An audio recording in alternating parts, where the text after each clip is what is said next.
मन के बहकावे देना, मन राह बुलाए भ्रम में डाले। तू इस मन का दास न बन, इस मन को अपना दास बना ले, इस मन को अपना दास बना ले। दोस्तों, ये जो पंक्तियां मैंने आपसे कही हैं, इसमें हमारे पूरे जीवन की सफलता का राज छिपा हुआ है।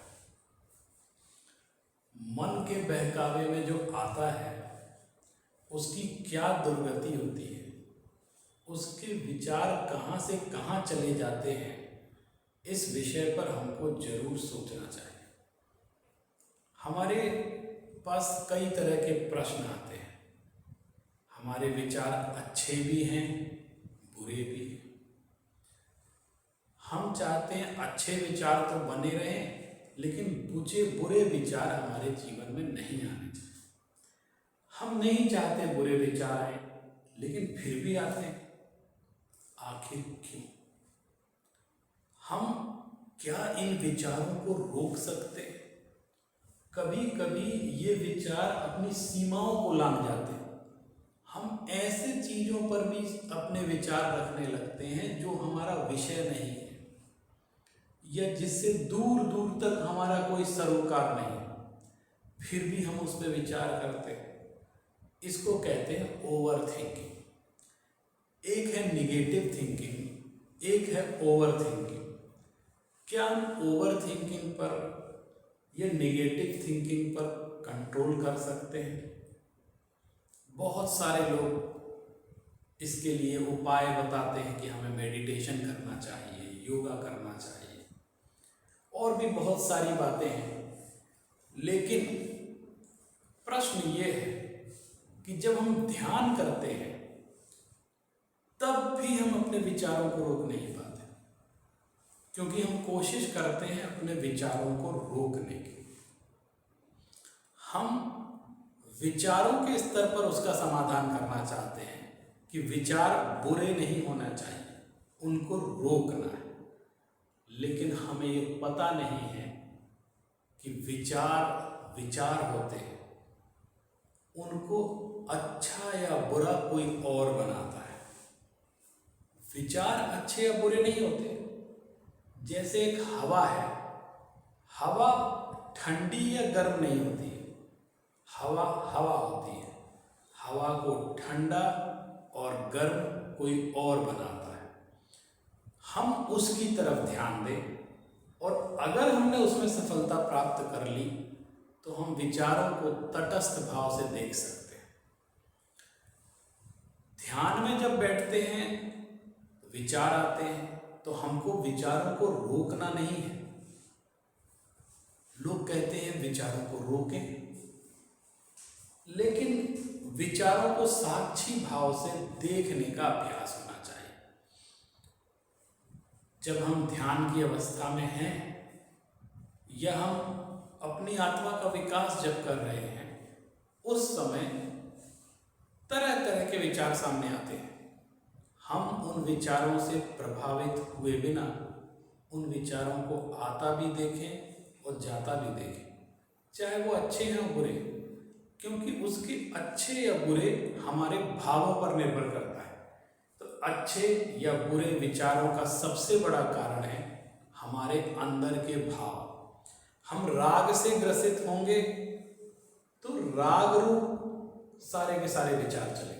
हम द्वेष से ग्रसित होंगे तो सारे के सारे विचार द्वेष रूप रहेंगे। इसलिए अपने राग और द्वेष पर कंट्रोल रखेंगे तो निश्चित रूप से हम विचारों को वैसे देख पाएंगे जैसे वे हैं। यानी विचार अपने आप में अच्छे या बुरे नहीं। तटस्थ होकर के ध्यान की मुद्रा में बैठ करके साक्षी भाव से जब आप प्रारंभ में ध्यान करेंगे तो बहुत सारे निगेटिव विचार आएंगे। अक्सर जो ध्यान की प्रक्रिया प्रारंभ करते हैं वो ये शिकायत करते हैं कि हम बहुत कोशिश कर रहे हैं, लेकिन जब हम ध्यान में बैठते हैं तो ध्यान में निगेटिव थॉट्स बहुत सारे आते हैं। मैं विचारों को रोकना चाहता हूँ, तो मैं उनसे कहता हूँ आप विचारों को रोकिए मत, आने दीजिए। ये अनादि के संस्कार हैं हमारी आत्मा में जो उभर करके सामने आ रहे हैं। आपने ध्यान में उनको छेड़ा है, वो आएंगे, आप उनको आने दीजिए। दरअसल वो आ नहीं रहे हैं, वो निकल के जा रहे हैं। आपको सिर्फ साक्षी भाव से उसको देखना है। तो क्या बुरे विचारों को रोकना संभव है? जी नहीं। आप अपना भाव परिवर्तन कर लें तो बुरे विचार भी रुक सकते हैं। इसलिए हमको विचारों को नहीं रोकना है, बल्कि हमको भावों को रोकना है। इसलिए एक प्रक्रिया है, पहले भाव है, फिर विचार है, फिर विनाश है या विकास है। पहले भाव अगर द्वेष रूप होगा तो निश्चित रूप से वो विचारों में आएगा और वो विचार विनाश का कारण बनता है। लेकिन यदि भाव सात्विक होंगे तो वो ही विचारों में आएंगे और उन्हीं विचारों से मनुष्य का, सृष्टि का, सबका विकास होता है। तो इस सूत्र को हमको ध्यान में रखना बहुत जरूरी है। इसलिए मैं हमेशा ये बात कहता हूँ कि जो सत्य है, यदि उसका साक्षात्कार करना है, अपनी आत्मा का साक्षात्कार करना है, हम वस्तु तत्व को, वस्तु के स्वभाव को समझना चाहते हैं, तो हमें थोड़ी उदार दृष्टि रखनी पड़ेगी और हमें कई अर्थों में, कई स्थानों पर जाकर उसका अन्वेषण करना पड़ेगा। एक बार की बात है, एक बच्चा समुद्र के किनारे एक प्याली लेकर बहुत उदास बैठा था। वो कभी प्याली को देखता था तो कभी समुद्र को देखता था और कुछ सोचता रहता था।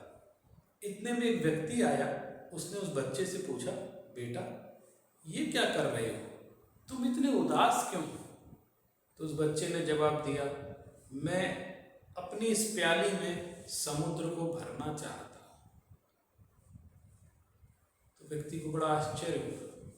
दरअसल ये स्थिति उस बच्चे की नहीं, वो हमारी भी है। हम सत्य को, सत्य के विशाल सागर को अपने शब्दों में, अपने तर्कों की प्याली में भरना चाहते हैं। जब ऐसा करेंगे तो कथनी और करनी में निश्चित भेद आएगा। इसलिए हमको ये बात बहुत गौर से, बहुत ध्यान में रखनी होगी कि हमको अपने विचारों का संतुलन रखना है, विचारों को साक्षी भाव से देखना है, यदि हम सत्य का साक्षात्कार करना चाहते हैं। क्योंकि हमें विकल्पों से परे जाना है और विचार मन का एक विकल्प है। इसलिए मन को अपने कंट्रोल में रखने का प्रयास करना है। इसीलिए प्रारंभ में मैंने कहा था कि मन के बहकावे में ना आ, मन राह बुलाए भ्रम में डाले। मन कभी हमको सुलझाता नहीं, वो भ्रम में डालता है। और तू इस मन का दास ना बन। हमको अपने मन का दास नहीं बनना है, बल्कि इस मन को अपना दास बना ले। राहत इंदौरी का एक बहुत अच्छा शेर है जो बड़ा प्रसिद्ध हुआ। वो बड़े चुटीले अंदाज में कहते थे कि बुलाती है पर जाने का नहीं। यानी मन हमारा हमेशा भटकता है, मन का यह स्वभाव है, मन चंचल है। मन को कंट्रोल में रखना है, अपनी पांचों इंद्रियों को अपने वश में रखना है। यानी हम जो आदेश दें, इंद्रियां उसका पालन करें। हमारी आंख जो हम चाहें वो देखें, हमारे कान जो हम चाहें वो सुने।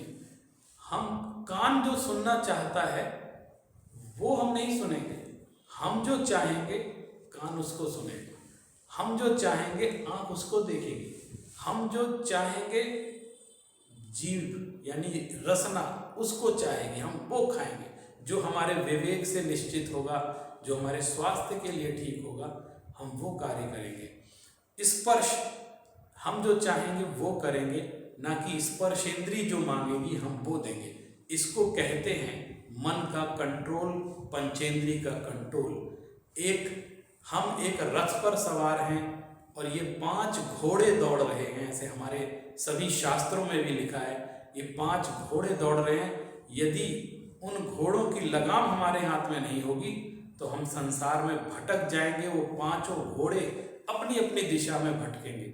लेकिन यदि उसकी लगाम हमारे हाथ में होगी तो यही रथ ले करके संयमित होकर के हम मुक्ति की तरफ आगे बढ़ सकते हैं, सत्य की तरफ आगे बढ़ सकते हैं और आत्म साक्षात्कार